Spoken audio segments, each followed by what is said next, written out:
Pemirsa, selamat berjumpa dalam program event yang dipersembahkan oleh BPN Kabupaten Tuban.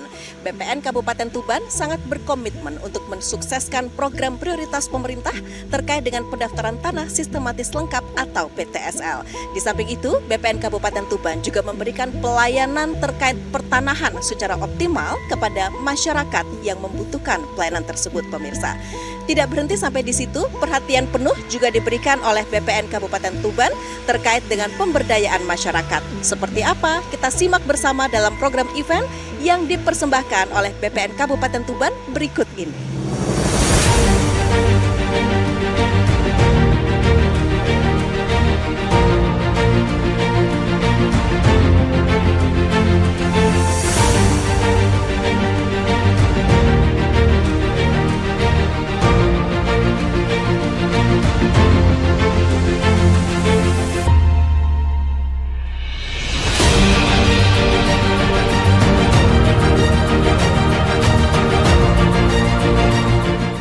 Pemirsa, program pendaftaran tanah sistematis lengkap partisipasi masyarakat atau PTSL-PM di Kabupaten Tuban terus dimaksimalkan kantor pertanahan Kabupaten setempat. Hingga kini sudah hampir 50% lebih sertifikat hak atas tanah atau SHAT yang diterbitkan dari target 42.000 bidang. Bahkan kantor pertanahan Kabupaten Tuban juga mendapatkan tambahan 10.000 peta bidang tanah atau PBT dari target awal 53.000 bidang tanah. Meski begitu, kantor pertanahan Kabupaten Tuban optimis bisa menyelesaikan target PTSL-PM hingga akhir tahun 2023 ini.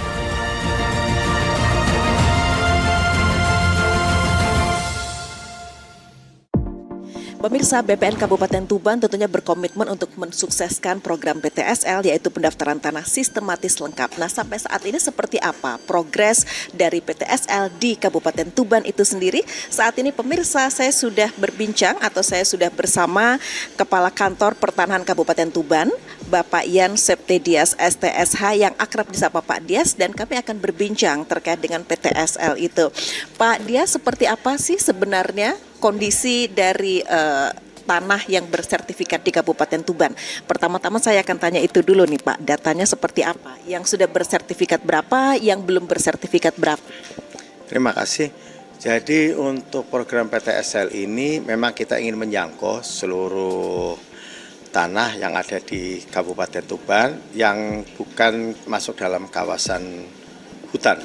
Jadi kalau kawasan kehutanan kita tidak, dan dari data yang ada di kita, dari total hampir kalau di HKP sekarang kan pasti naik ya, kita perkirakan kita baru sampai 30% dari total tanah yang ada, yang baru bersertifikat. Dan di tahun anggaran 2023 ini kita mendapatkan alokasi sebanyak 42.000. Sedangkan untuk pengukurannya kita mendapatkan alokasi pengukuran kemarin 53.000 dan alhamdulillah dengan adanya anggaran perubahan ini kita mendapatkan tambahan lagi 10.000. Jadi untuk pengukuran kita 63.000, yang 10.000 akan baru dilaksanakan di bulan akhir September ini. Kemudian progres daripada PTSL untuk tahun 2023, alhamdulillah untuk penerbitan sertifikat kita sudah mencapai 22.300 sertifikat. Jadi di kisaran 52,3%. Dan insya Allah menjelang akhir tahun ini kita optimis bahwa target 42.000 akan tercapai. Baik, itu artinya sampai nanti akhir 2023 Pak Dias kurang berapa begitu, dan seperti apa kemudian optimalisasi yang dilakukan oleh teman-teman BPN Kabupaten Tuban untuk bisa mencapai target tersebut Pak Dias? Oke, jadi dari data yang ada kita untuk Puldadis kita sudah 60%. Jadi sekitar kalau dihitung kita sudah terkumpul data sekitar 25.000, kita kurang 17.000, dan untuk optimalisasi kita kerahkan seluruh satgas yang ada bekerja sama dengan Poldatan yang ada di desa untuk kita door to door kepada masyarakat. Karena memang untuk program PTSL ini kita menjangkau masyarakat yang paling bawah, di mana kadang-kala masyarakat pada siang hari juga tidak ada di rumah karena mereka mungkin kerja di luar kota dan sebagainya, sehingga kita optimalisasi pada waktu hari libur yaitu weekend, dan teman-teman alhamdulillah berkomitmen untuk itu. Pak Dias, begini, sebenarnya alur yang dibutuhkan ketika masyarakat ini ingin mengurus tanah melalui PTSL, itu apa saja tahapan yang harus mereka lalui atau alur yang harus dilalui, Pak Dias? Terima kasih. Jadi untuk PTSL kita mendata dari jumlah bidang tanah yang sudah bersertifikat atau belum.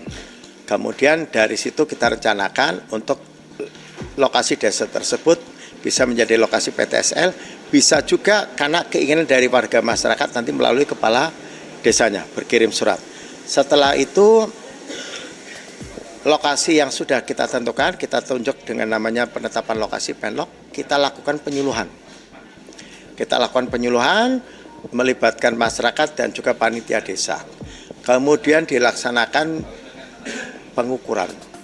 Dan pengukuran sekarang ini kita pengukurannya benar-benar presisinya tinggi. Kita sudah menggunakan pengukuran dengan sistem koordinat menggunakan teknologi GPS, dan peta yang dihasilkan juga peta ortofoto atau peta tegak. Kemudian dalam pendataan kita juga memanfaatkan tenaga yang ada di masyarakat, yaitu namanya Poldatan, pengumpul data pertanahan. Selain daripada Poldadis yang ada di kantor pertanian yang tugas ke lapangan. Setelah penyuluhan, kemudian nanti kita pendataan. Setelah pendataan selesai, kita laksanakan pemberkasan, kemudian kita umumkan di desa, kemudian nanti baru penerbitan sertifikatnya. Dan alhamdulillah dengan regulasi-regulasi yang ada untuk penerbitan sertifikat PTSL, karena itu sistematis, kita hanya membutuhkan waktu 14 hari untuk pengumuman dibandingkan dengan sporadik yang 30 hari pengumuman.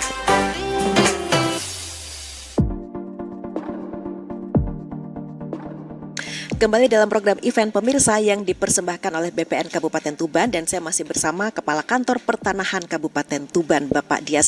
Selain PTSL, begitu ya, Kantor Pertanahan Kabupaten Tuban juga ini khususnya juga berkomitmen untuk senantiasa prima memberikan layanan kepada masyarakat terkait dengan pertanahan. Ini ada 7 layanan prioritas yang memang disediakan oleh BPN Kabupaten Tuban, Bapak. Ya, jadi untuk 7 layanan prioritas itu bukan programnya Kantor Pertanahan Kabupaten Tuban, tapi itu program daripada Kementerian ATR BPN yang di-launching pada tanggal 7 Maret 2023 ini. Jadi 7 layanan prioritas itu kita memberikan layanan kepada masyarakat dalam bentuk layanan yang sangat prima. Contohnya pengecekan sertifikat, kemudian roya, kemudian peralihan hak tanggungan, pendaftaran hak, perubahan hak, SKPT. Dan layanan-layanan tersebut dipantau langsung oleh Pak Menteri. Jadi tiap 2 minggu sekali Pak Menteri mengadakan evaluasi terhadap 7 layanan prioritas yang dilaksanakan oleh seluruh kantor pertanahan di seluruh Indonesia. Dan alhamdulillah Tuban sampai saat ini, kalau istilah kami dengan Pak Kakanwil, kita pelayanannya ijo royo-royo. Dari 7 layanan prioritas, 6 itu kinerja 100%. Yang agak turun kemarin adalah 1. Kemarin ada kita turun karena hak tanggungan. Karena hak tanggungan yang data yang diupload ternyata tidak bisa terbaca, sehingga kemarin kita tolak 1 permohonan, itu menjadikan dari kinerja 100% menjadi 99,6%. Tapi ini terus kita galakan, terus kita sampaikan ke teman-teman di loket front office ataupun petugas back office untuk kita memberikan yang terbaik. Oke, nah Pak Dias, ini juga sudah ada masyarakat yang memang mereka mengurus terkait dengan pertanahan begitu ya. Dan Pak Dias memang selalu intens juga, artinya Bapak juga turun ke lapangan, Bapak juga turun untuk meninjau seperti apa kemudian teman-teman di BPN Kabupaten Tuban ini benar-benar prima begitu melakukan pelayanan kepada masyarakat. Ya, jadi untuk saya memastikan bahwa teman-teman di Kabupaten Tuban bisa memberikan pelayanan sesuai dengan nilai-nilai Kementerian ATR BPN, melayani profesional terpercaya. Saya di sini menjalankan apel pagi yang wajib diikuti oleh seluruh karyawan-karyawati kantor pertanahan Kabupaten Tuban. Di dalam apel pagi itu, saya ataupun nanti pejabat pengawas yang ada memberikan guidance, memberikan informasi ataupun mengingatkan lagi kepada seluruh karyawan-karyawati untuk melakukan pekerjaannya sesuai tupoksi dan harus dilakukan dengan cara yang terbaik, bukan hanya sekedar menjalankan kewajiban. Tapi ada yang menarik Pak, ketika tadi apel pagi, setelah selesai apel pagi begitu ya, teman-teman salaman begitu ketika mau masuk kantor. Dan Bapak termasuk yang maksudnya mendapat semacam pujian juga bahwa Bapak sudah mulai menumbuhkan kembali nilai-nilai atau kebiasaan-kebiasaan yang bisa dikatakan selama ini sudah mulai hilang begitu. Ya, sebetulnya saya selaku kepala kantor, saya ingin memastikan staf saya sudah siap baik secara fisik maupun secara mental untuk melaksanakan pekerjaan. Jadi ya saya belajar, ingat saya waktu kecil, waktu saya SD kalau mau masuk kelas itu saya bersalaman dengan guru, cium tangan. Jadi seperti ini saya selaku kepala kantor seperti guru. Saya lihat murid-murid saya mau masuk kantor, saya harus memberikan semangat ke mereka untuk bekerja, melayani yang terbaik, dan saya harus memastikan mereka memang siap untuk itu. Luar biasa. Dan Pak Dias juga terkenal untuk kembali maksudnya menumbuhkan semacam kebiasaan-kebiasaan yang selama ini mungkin nggak begitu diraukan oleh generasi muda. Salah satunya adalah dalam rangka hari ulang tahun Agraria dan Tata Ruang Hantaru, itu ada semacam kebiasaan yang luar biasa bagus sebenarnya untuk generasi muda khususnya. Ya, alhamdulillah kami di Hantaru ini menyelenggarakan apel renungan suci di Taman Makam Pahlawan. Filosofinya seperti apa itu Pak Dias? Jadi ya apel renungan suci pertama kita mensyukuri dulu. Kita bersyukur bahwa kita sekarang hidup di alam kemerdekaan karena jasa-jasa pendahulu kita, pahlawan yang sudah gugur, yang sekarang dimakamkan di Taman Makam Pahlawan. Yang kedua, kita ingin menanamkan dalam diri kita, mengedukasi kita, bahwa dalam bekerja kita harus benar. Kita tidak boleh bekerja tidak. Karena apa? Akhirnya juga kita akan kembali ke tanah. Nanti insya Allah kita semuanya juga akan kembali ke tanah seperti di Taman Makam Pahlawan, seperti para pahlawan ini. Tentunya itu kebiasaan yang sangat baik. Nah pemirsa, tahu nggak sih kalau ternyata di BPN Kabupaten Tuban selain memang sangat berkomitmen dan juga fokus pada pelayanan prima terkait dengan pertanahan kepada masyarakat, juga sangat concern nih utamanya Pak Dias terkait dengan pemberdayaan terhadap masyarakat, begitu ya Pak, dan peduli terhadap lingkungan. Seperti apa? Nanti kita akan segera saja menuju ke tempatnya. Tetaplah bersama kami pemirsa, event yang dipersembahkan oleh BPN Kabupaten Tuban akan segera kembali hadir ke hadapan Anda.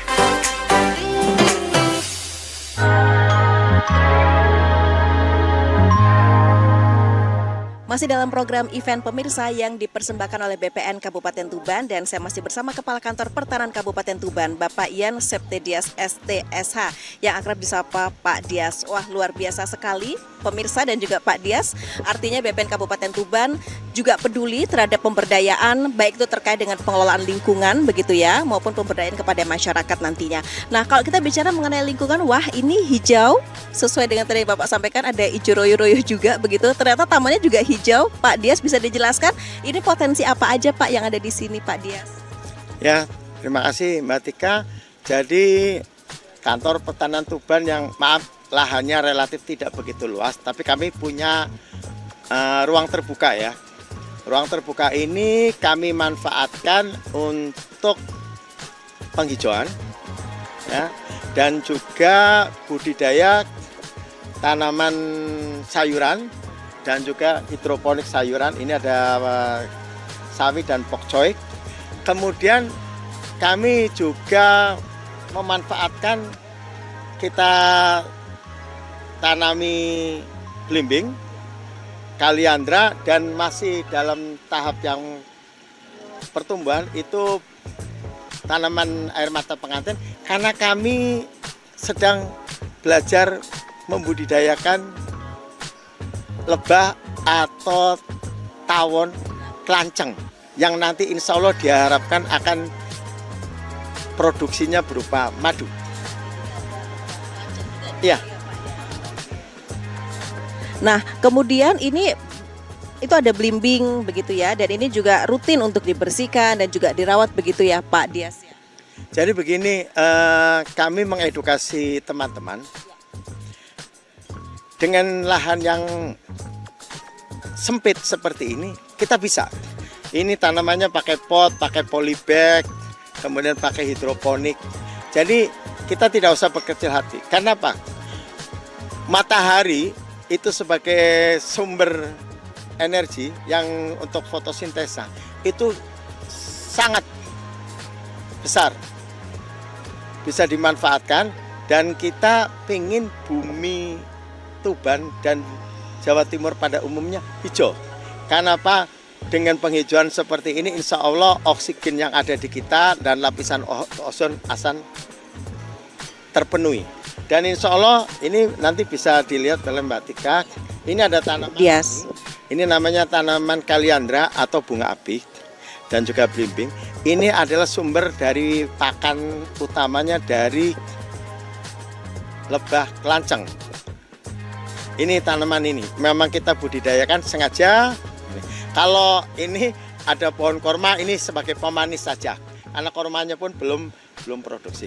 Dan insya Allah lebah kelanceng yang kita budidayakan ini baru sekitar 2 mingguan. Nanti insya Allah kalau sudah 2 bulan 3 bulan ini sudah bisa dihasilkan. Mana nih Pak lebah kelancengnya? Ada di dalamnya itu. Ya, ini masuknya dari sini, ini pintunya kecil. Ini insya Allah bisa menjadikan teman-teman yang punya lahan sempit di rumah itu bisa memanfaatkan, membudidayakan, dan insya Allah nanti sebagai tambahan ekonomi. Karena madu yang dihasilkan dari lebah kelanceng ini cukup ekonomis dan sangat baik di pasaran.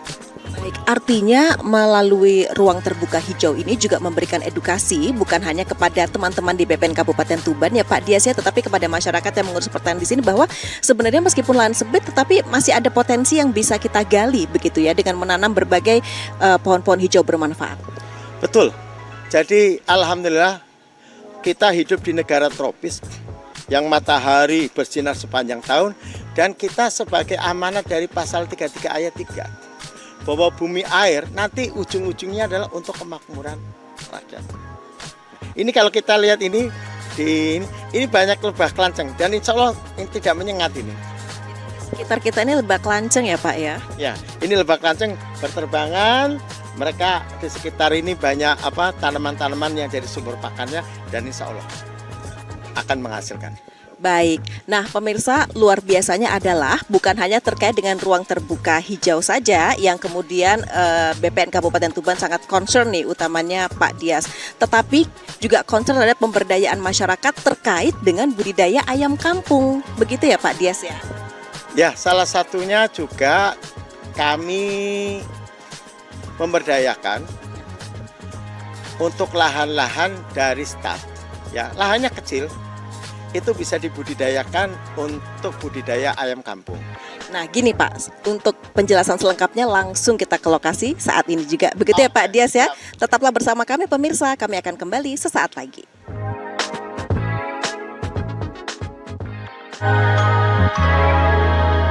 Pemirsa, Kantor Pertanahan Kabupaten Tuban juga memaksimalkan program pemberdayaan masyarakat untuk memanfaatkan lahan yang tidak terpakai agar lebih produktif dengan budidaya ayam kampung. Untuk sementara, ada 3 titik lahan yang digunakan untuk budidaya ayam kampung. Salah satunya di Desa Sugiharjo, Kecamatan Tuban, Kabupaten Tuban. Terima kasih pemirsa, Anda setia untuk menyaksikan program event kali ini yang dipersembahkan oleh BPN Kabupaten Tuban. Dan saat ini pemirsa, saya bersama Pak Dias sudah berada di Desa Sugiharjo, Kecamatan Tuban. Begitu ya Pak ya, ini adalah lokasi pemberdayaan ternak ayam kampung. Nah, ini seperti apa kemudian Pak Dias? Tadi sudah terkait dengan lingkungan, begitu ya, yang hijau-hijau. Sekarang ayam kampung, seperti apa? Jadi budidaya ayam kampung ini sebagai program pemberdayaan kami, yaitu kami memanfaatkan lahan-lahan yang relatif tidak dipakai, jadi tidak dimanfaatkan. Ini lahan ini punyanya keluarganya Pak Nur, dulu hanya lahan kosong aja. Dengan kita jadikan seperti ini, jadi kandang ayam, sangat sederhana. Kita menggunakan semua potensi-potensi lokal seperti dari bambu, terus kita piara ayam. Kemarin ayamnya kita ambil telurnya, terus kita jual di koperasi. Tapi sekarang ini karena sudah menginjak 8 bulan lagi, bulan puasa dan nanti Idul Fitri, maka sekarang ayamnya kita prioritaskan untuk telurnya ditetaskan. Sehingga insya Allah nanti pada waktu bulan puasa dan lebaran ayamnya bisa kita lempar ke pasaran. Dan ini program ini sebetulnya sangat simpel. Kenapa? Kalau nanti setiap warga masyarakat, kami edukasi ke staf dulu, punya lahan sempit, kita bisa budidayakan ayam ternak kampung menggunakan pakan seperti ini. Ini adalah bonggol jagung yang nanti akan dimakan rayap, dan rayapnya nanti akan dimakan oleh ayam. Jadi ada rantai makanan. Kemudian pakannya juga menggunakan pakan sebagian adalah dari limbah rumah tangga. Dan ini kalau ini bisa dijalankan, ini bisa nanti produksi telur yang sehari mungkin hanya 3-4, itu bisa dimanfaatkan oleh masing-masing keluarga, sehingga kita bisa salah satu strategi untuk mengurangi jumlah anak yang stunting karena kekurangan gizi. Nah, kalau sampai saat ini ayam kampungnya ini sudah ada berapa ekor ini Pak Dias? Di sini ada 2 kandang kecil-kecil yang total 50. Kemudian kami juga ada punya proyek satu lagi ayamnya, di sana sekitar 125 ekor ayam. Dan insya Allah program ini akan terus kita jalankan terus-menerus, sehingga ini bisa menjadi pilot project bagi pemberdayaan di kemudian hari. Baik, nah kemudian terkait dengan PTSL sampai kemudian masyarakat sebenarnya juga bisa begitu ya, artinya merasakan mereka mendapatkan manfaat dari pemberdayaan ternak ayam kampung ini. Seperti apa kemudian kaitan yang harus difahami oleh masyarakat, Pak Dias? Jadi insya Allah nanti akhir tahun kita akan bagi sertifikat PTSL. Dan pada waktu kita bagi sertifikat PTSL, kita akan sosialisasi bahwa nanti sertifikat yang kita dibagikan ke masyarakat itu bisa jadi modal untuk usaha. Jadi masyarakat nanti yang sudah punya tanah sudah bersertifikat, kemudian seandainya tanah itu mau dimanfaatkan sebagai kandang ayam, sertifikat yang ada itu bisa dijadikan jaminan di lembaga keuangan. Dan seperti ini hanya membutuhkan modal kurang dari 5 juta. Hanya pagar pakai ini, kemudian beli ayam, sudah. Jadi maaf, untuk program pemberdayaan ini tidak membutuhkan modal yang besar. Kita ini sangat mikro, dan insya Allah hasilnya cukup lumayan. Kaitan kemudian dengan nanti masyarakat bisa memanfaatkan tanah yang sudah disertifikatkan untuk hal yang sangat potensial terkait dengan pemberdayaan ekonomi, begitu Pak Dias. Bagaimana kemudian Pak Dias menyampaikan sangat penting untuk kemudian mensertifikatkan tanah? Ya, jadi secara umum program kami di Kementerian Agriculture BPN ada namanya program reforma agraria. Reforma agraria satu adalah pertama legalisasi aset, yaitu kita sertifikatkan tanah-tanah milik masyarakat. Yang kedua adalah pemberian aset reform. Aset reform adalah apa? memberikan akses seperti ini, seperti permodalan, seperti memanfaatkan lahan yang ada dan sebagainya. Itu adalah program kami secara umum yang diberikan nama oleh Kementerian ada Reforma Agraria. Dan ujung-ujungnya program reforma agraria itu mengacu kepada pasal 33 Undang-Undang Dasar 1945 untuk kemakmuran rakyat. Begitu Mbak Tika. Oke, baik Pak Dias. Terima kasih Pak atas waktunya. Bapak di sela kesibukan juga menyempatkan untuk berbincang dengan kami. Ya pemirsa, dan perbincangan saya dengan Pak Dias tadi terkait dengan pemberdayaan ternak ayam kampung yang ada di Desa Sugiharjo, Kecamatan Tuban, sekaligus mengakhiri program event kali ini. Program event kali ini dipersembahkan oleh BPN Kabupaten Tuban. Terima kasih pemirsa, saya Mustika Ratna. Sampai jumpa.